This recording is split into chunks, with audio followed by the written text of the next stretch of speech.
Baik, seperti biasa, sebelum kita awali pembelajaran kali ini, mari kita awali terlebih dahulu dengan berdoa. Mungkin giliran Jason, saya minta tolong, Sen. Pimpin doa terlebih dahulu, Sen. Nah, Ya. mari semuanya siapkan hati dan diri kita. Mari kita berdoa dalam Bapa dan Putra dan Roh Kudus. Semoga Yesus kasih mana-mana selama-lamanya. Benar dikuduskanlah kami. Ya Tuhan, pada pagi hari ini kami akan memulai pembelajaran jarak jauh. Semoga Engkau memberikan kelancaran pada pembelajaran jarak jauh pada hari ini. Bapa kami yang ada di surga, dimuliakanlah namamu, datanglah kerajaanmu, jadilah kehendakmu di bumi seperti dalam surga. Berilah kami rezeki pada hari ini, dan dilaksanakan kami. Salah kepada kami, dan janganlah masukkan kami dalam pencobaan, tetapi setelah kami dari yang jahat. Dan Bapa, Putra, dan Roh Kudus. Baik, Jason, terima kasih untuk doa pagi harinya sebagai pengawal pembelajaran kita pada pagi hari ini. Pada materi sebelumnya, ya, bentar.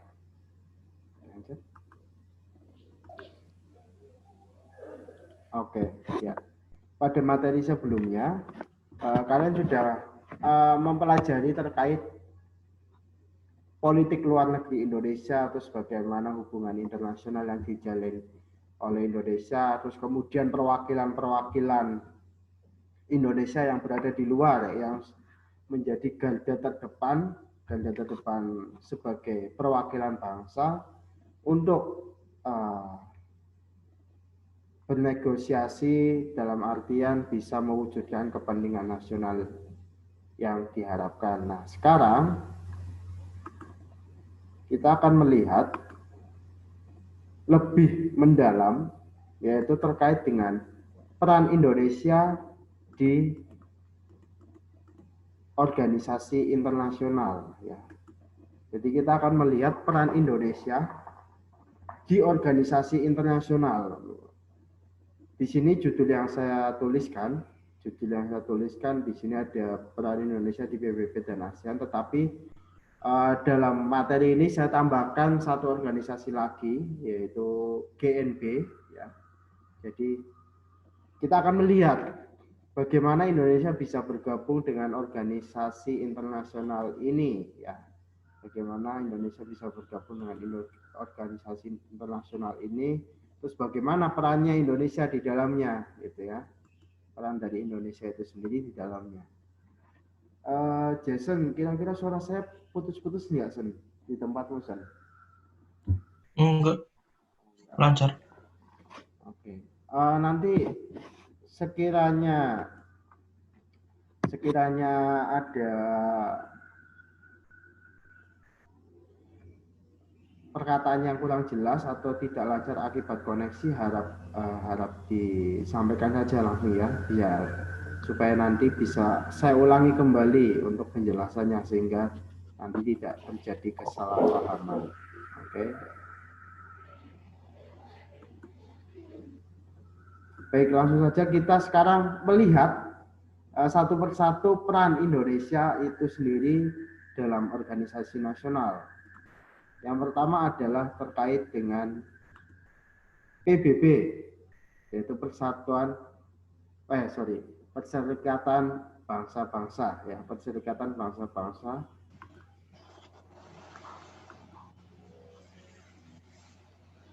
Ya, organisasi PBB itu sendiri ini merupakan organisasi internasional yang terdiri di San Francisco pada tanggal 24 Oktober 1945. Lebih tepatnya, organisasi ini berdiri setelah era Perang Dunia Kedua. Jadi setelah Perang Dunia Kedua selesai, tidak lama dari selesainya Perang Dunia Kedua, organisasi ini dibentuk, ya. Nah, saat ini jumlah negara yang menjadi anggota PBB, Perserikatan Bangsa-Bangsa, itu totalnya ada 192 negara, dan salah satu di dalamnya adalah Indonesia. Ya. Terkait hal itu, ruang lingkup, dalam artian ruang lingkup yang dicakup oleh PBB ini ada 3 pokok utama: penjaga perdamaian, pencegah konflik, dan yang jelas adalah bantuan kemanusiaan. Ini terkait informasi sederhana tentang PBB ya. Untuk lebih lanjutnya kalian bisa search dari berbagai macam referensi yang ada di artikel, banyak sekali.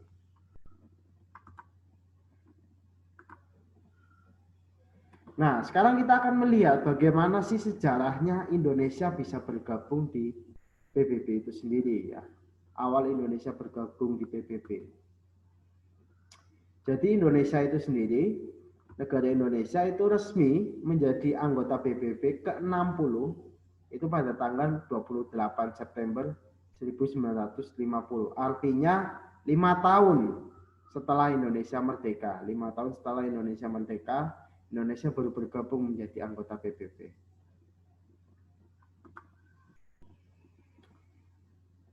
Nah, selain itu, Perserikatan Bangsa-Bangsa ini konsisten, ya, artinya konsisten. Mereka konsisten untuk mendukung Indonesia menjadi negara merdeka dan berdaulat. Hal ini bisa dilihat dari peran mereka, yaitu dalam hal memfasilitasi terjadinya perundingan Renville dan Rumroyen. Kalian pasti pernah mendengar terkait perjanjian ini ya. Dalam pelajaran sejarah pasti sudah dijelaskan bagaimana isi dari perundingan Renville dan Rumroyen itu sendiri. Ini berkat peran PBB di dalamnya dalam mendukung Indonesia menjadi negara yang merdeka dan berdaulat. Nah, kemudian orang Indonesia pertama yang menduduki sebagai, kalau pada video sebelumnya, yang pada pertemuan sebelumnya kan saya sempat menampilkan sebuah video, yaitu perwakilan tetap Republik Indonesia, PTRI. Nah, orang pertamanya itu adalah Lambertus Nicodemus Palar. Ini menjadi wakil tetap negara Indonesia yang pertama di PBB.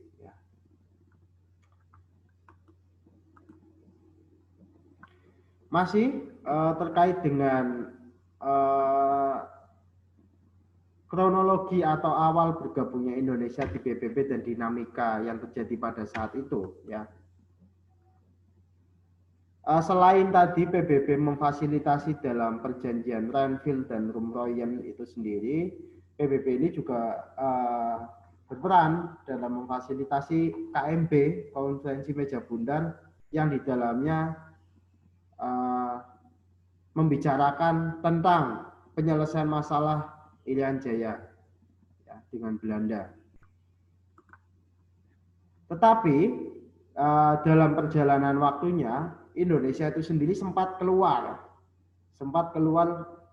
dari keanggotaan PBB, tepatnya pada tanggal 20 Januari 1965. Mengapa Indonesia ini keluar dari keanggotaan PBB? Karena ini sebagai respon oleh Presiden Soekarno saat itu terhadap keputusan PBB menerima Malaysia sebagai anggota tidak tetap Dewan Keamanan PBB ya. Padahal pada saat itu Indonesia dan Malaysia sedang terjadi sengketa, pergesekan.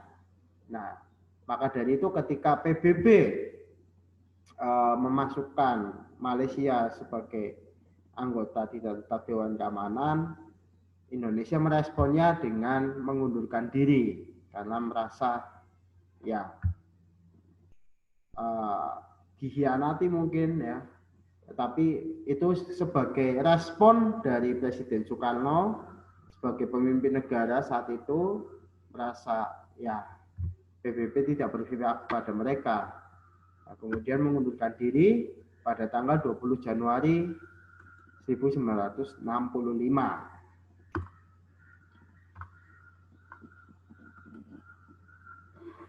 Tetapi kemudian Indonesia menjadi anggota PBB kembali pada tanggal 28 September 1966, 1 tahun berikutnya ya.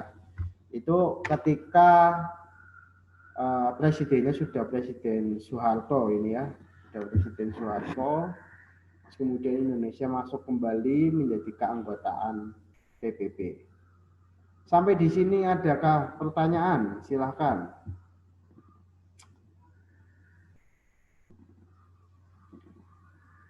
Adakah hal yang ingin ditanyakan?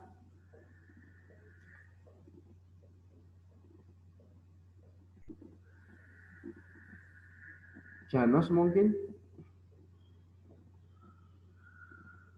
Enggak, Pak. Belum, Nos. Oke, baik. Saya teruskan lagi ya kalau begitu. Nah, sekarang kita akan melihat peran Indonesia di organisasi PBB, Perserikatan Bangsa-Bangsa.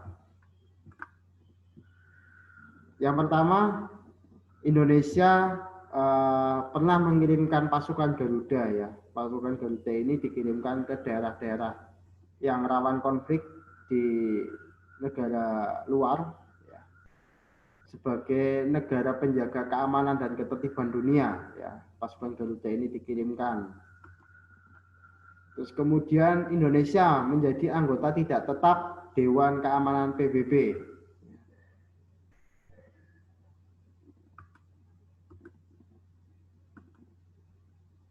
Yang ketiga menjadi anggota Dewan HAM ya. Untuk belum lama inilah Indonesia terpilih dalam anggota Dewan HAM di PBB.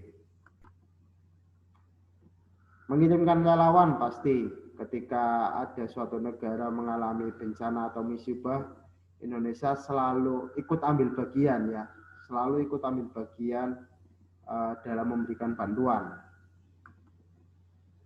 Dan terakhir mengirimkan perwakilan dewan dan lembaga-lembaga PBB. Seperti yang ada di dalamnya ada ILO, WHO, UNICEF, UNESCO. Mungkin terkait peran Indonesia di PBB ini sendiri, mengapa Indonesia tidak menjadi anggota tetap Dewan Keamanan PBB? Untuk anggota tetap Dewan Keamanan PBB itu sudah ada 5 negara, dan kelima negara ini adalah Amerika, Prancis, Inggris, Rusia, dan China, Tiongkok ya saat ini sebutannya. Nah, kelima negara tersebut memiliki hak veto, hak spesial lah, hak spesial sebagai Dewan Keamanan. Mengapa Dewan Keamanannya ya sampai saat ini tidak bisa diganti tetap oleh kelima negara tersebut? Satu, kelima negara tersebut merupakan pemrakarsa berdirinya PBB. Artinya penggagas terbentuknya PBB itu sendiri awalnya dari kelima negara itu. Terus yang kemudian yang kedua, organisasi apapun ya, apapun organisasinya seperti OSIS pun secara sederhana, pastikan dalam menjalankan suatu programnya butuh dana, ya, operasional lah pastinya. Nah, PBB pun juga begitu, butuh operasional untuk menjalankan program-program yang sudah dicanangkan. Nah, kelima negara ini, yang sudah saya sebutkan tadi, mereka dalam hal pendanaan itu persentasenya jauh lebih besar. Ya.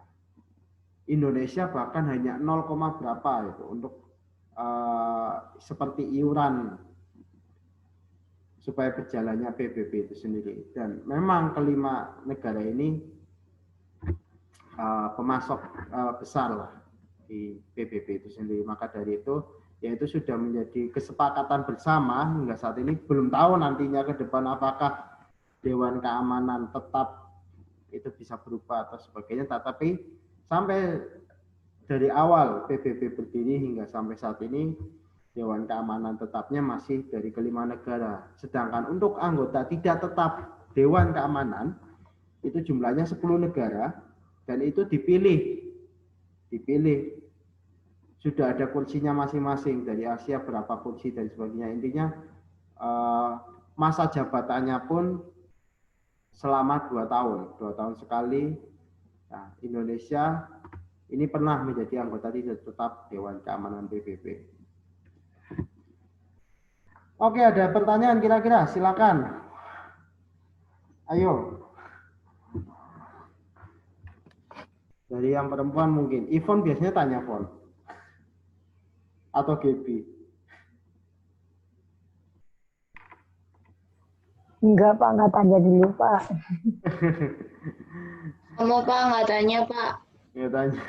Oke. Edward gimana Bud? Atau Matthew?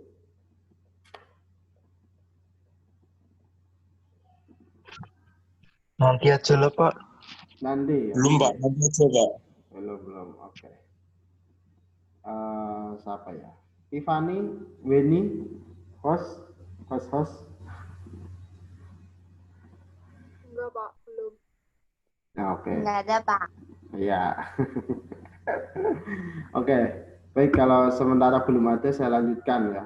Nanti sekiranya jika ada hal yang ingin ditanyakan dan ingin saya jelaskan ulang, nanti silakan bisa langsung ditanyakan. Oh iya, kemudian ini terkait dengan perwakilan Indonesia dalam lembaga-lembaga PBB seperti ILO, WHO, UNICEF, UNESCO. Kalau ILO itu sendiri bergeraknya ya, ILO ini bergeraknya pada bidang buruh ya, jadi bergerak pada terkait buruh internasional, ketenaga kerjaan lah lebih tepatnya ya. Buruh internasional ini ILO. WHO ya pasti kalian tahu bersama lah, apalagi dengan adanya pandemi saat ini. Ya sekali lagi WHO ini sering disebutkan ya, jadi berada di bidang kesehatan. Kemudian ada UNICEF. Kalau UNICEF itu sendiri bergeraknya di bidang kemanusiaan dan pemenuhan kepada hak anak ya, bidang kemanusiaan dan pemenuhan kepada hak anak. Kalau UNESCO ini pendidikan, sains dan kebudayaan ya.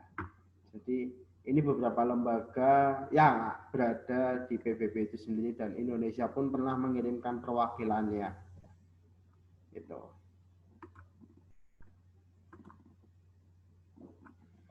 Next, sekarang kita masuk ke ASEAN. ASEAN ini merupakan organisasi kerjasama regional. Artinya regional pernah saya jelaskan di pertemuan sebelumnya, yaitu kawasan ya, kawasan negara-negara Asia Tenggara. Dan fokus dari ASEAN itu sendiri pada bidang ekonomi, sosial, dan kebudayaan. ASEAN ini dibentuk tanggal 8 Agustus 1967 di Bangkok, Thailand oleh 5 negara pendiri: Indonesia, Malaysia, Filipina, Singapura, dan Thailand. Nah, pertanyaannya untuk kalian nih, Nyoman,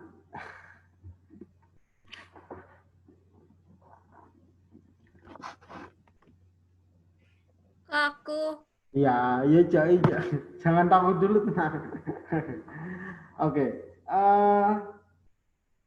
5 negara yang ada ini adalah pemrakarsa berdirinya ASEAN. Kan pasti kamu pernah dengar perwakilan masing-masing negara mungkin yang berperan dalam penandatanganan berdirinya ASEAN. Dari Indonesia siapa? Gaby Nyoman. Indonesia.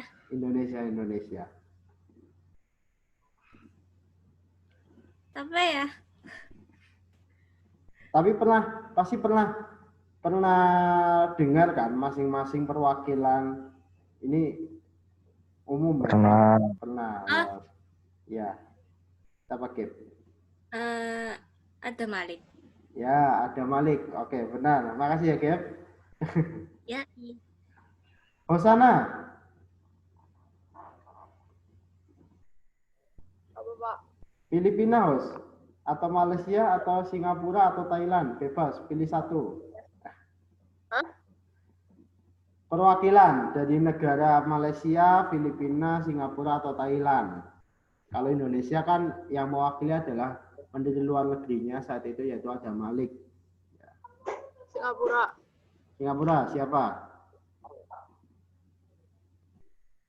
Siapa? Menteri ini. Nah iya siapa? Ayo. Atau yang lain, ada yang membantu? Yuda. Aku mau, Pak. Oke, buat apa, buat? Filipin. Siapa? Narcisco Ramos. Ya, Narciso Ramos. Oke, yang lain, ayo. Apa? Albert mungkin? Aku lagi. Ya, gantian. Pak. Siapa ini? Sam. Samuel. Nah, oke, Sam. Siapa, Sam? Yang Malaysia. Malaysia. Siapa Malaysia? Yang Malaysia itu Tun Abdul Razak. Oke, Tun Abdul Razak. Berarti tinggal Singapura, Thailand ya. Tinggal Singapura, Thailand nih. Thailand, Pak, Thailand. Siapa ini? Matthew. Iya, Pak. Oke, Thailand. Siapa, Matt? Thanat Khoman. Tanat Goman. Sawadikap. Singapura. Pak, Hakun Singapura. Hap. Hakun Hap ya. Singapura. Oke. Singapura itu S. Rajaratnam. S Rajaratnam. Oke. Gebi ada di situ, Gap. Ibu yang mana, Pak? Iya, Gebinya kamu itu maksudnya. Oh. Bingung. Tadi kan sudah disebutkan perwakilan masing-masing kelima negara ini. Diulangi lagi, Gap, supaya yang lainnya bisa tahu lebih jelas. Indonesia Pak, siapa? aku cuma ingat ada Malik, terus yang Indonesia ada Malik. Oke. Ya. Terus Nah, aku lupa dari siapa ya? apa? Itu tadi yang Menti sebutin susah nemen nyebutinnya. Berarti masih belum ini ya, Gap ya. Mungkin diulangi lagi Belum ya. nyantol. Diulangi Ya, lagi. Pak, ulangin, Pak. Oke, Indonesia ada Malik. Ivon. Ayo, Ivon, bantu Gap, Ivon. Si Esra Jaratnam Singapura, Pak. Oke, Singapura S Rajaratnam. Ayo, Ivon. Bantu, Ivon. Tadi Pak Edbert Pak, tanya Edbert Pak. Sama Hosana, sama Matthew Pak, tanya Pak. Saya tanya, saya minta tanya balik. Oke, ya saya ulangi ya. Untuk Indonesia, perwakilannya itu adalah ada Malik, terus kemudian Malaysia, itu adalah Tun Abdul Razak, Filipina diwakilkan oleh Narciso Ramos, Singapura diwakilkan oleh S Rajaratnam, Thailand Thanat Khoman. Ya, jadi Indonesia itu perwakilannya adalah ada Malik, Malaysia Tun Abdul Razak, Filipina Narciso Ramos, Singapura S Rajaratnam, dan Thailand Thanat Khoman. Ya, itu mereka berkumpul di Bangkok terus kemudian menggagas organisasi ASEAN. Nah, tujuan dari dibentuknya ASEAN itu sendiri adalah yang pertama mempercepat pertumbuhan ekonomi, kemajuan sosial, dan perkembangan budaya di kawasan, artinya kawasan Asia Tenggara. Terus kemudian mempromosikan perdamaian dan stabilitas regional stabilitas kawasan melalui penghormatan terhadap keadilan dan supremasi hukum dalam hubungan antara negara-negara di kawasan dan kepatuhan terhadap prinsip-prinsip piagam PBB. Artinya organisasi ASEAN ini pun juga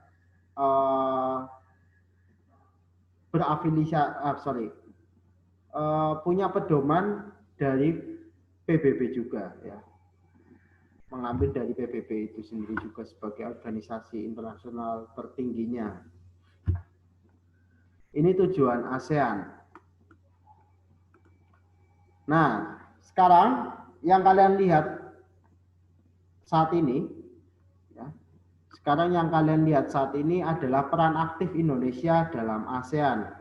Ya, bisa kalian lihat dari 1967 hingga 2011 itu beberapa keterlibatan atau partisipasi dari Indonesia dalam ASEAN. Yang jelas yang pertama, Indonesia berperan sebagai pemrakarsa, pendiri, salah satu pendiri ASEAN. Terus kemudian pada tahun 87 Indonesia menjadi penengah konflik antara Vietnam dan Kamboja sejak tahun 87. Pada tahun 96 Indonesia menjadi mediator perjanjian damai. Terus kemudian di 2003 Indonesia mengusulkan pembentukan komunitas ASEAN. Nah, pada KTT ASEAN ke-9 yang ada di Bali ini, usulan tersebut mencakup peningkatan di bidang keamanan, sosial budaya, dan keamanan. Terus kemudian di 2005 menggelar pertemuan khusus yang membicarakan tentang bagaimana mengatasi gempa bumi dan tsunami. Ya, ini sebagai tindak lanjut, kita ketahui bersama pada tahun sebelumnya pernah terjadi gempa bumi yang sangat dahsyat, ya. Dan ini sebagai tindak lanjut untuk antisipasi. Kita tidak tahu akan datangnya bencana itu sendiri, tetapi paling tidak sudah disiasati bagaimana dalam mengatasi jika hal itu terjadi kembali. Khususnya jika hal itu terjadi di kawasan Asia Tenggara. Terus kemudian di 2011 Indonesia menjadi tuan rumah KTT ASEAN ke-19, ya, pada tahun 2011 dan menyepakati ASEAN sebagai kawasan bebas nuklir. Artinya negara-negara ASEAN ini menolak kawasannya sebagai bahan penggunaan senjata nuklir itu sendiri, ya, bebas akan penggunaan senjata nuklir. Ini merupakan peran aktif Indonesia di dalam ASEAN. Kira-kira sampai di sini adakah pertanyaan sebelum nanti kita jeda terlebih dahulu? Adakah yang ingin ditanyakan? Silakan. Nanti setelah jeda kita masuk ke penjelasan terkait peran Indonesia di GNP, Gerakan Non-Blok. Ya. Setelah itu selesai, nanti penjelasan sedikit, sekilas terkait dengan tugas yang ada. Silakan, adakah pertanyaan? Albert mungkin?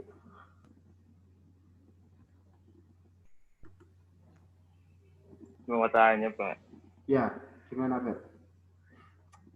Itu Indonesia menjadi tuan rumah KTT ASEAN ke-19 dan menyepakati ASEAN sebagai kawasan bebas nuklir.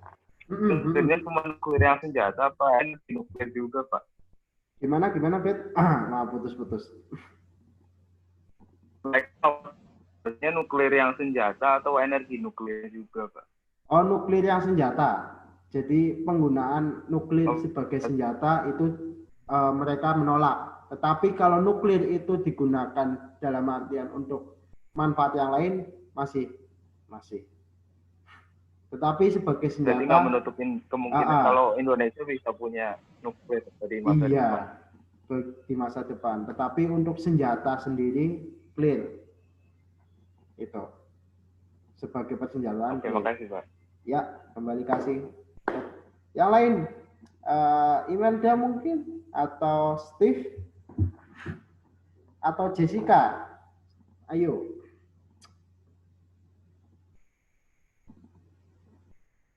Jessica, belum ada Jess? Wah, ini ada chat nih. Mau tanya tapi, wih. What about? Kenapa tertarik tentang Israel, Jess?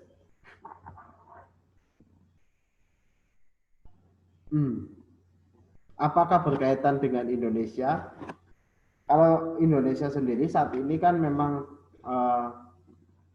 tidak melakukan diplomasi ya, tidak melakukan diplomasi hubungan dengan Israel ya saat ini. Terkait dengan materi ini bukan, Jess, kira-kira? Kalau di luar materi ini nanti bisa ditanyakan di luar pertemuan gitu maksudnya. Hubungannya gimana?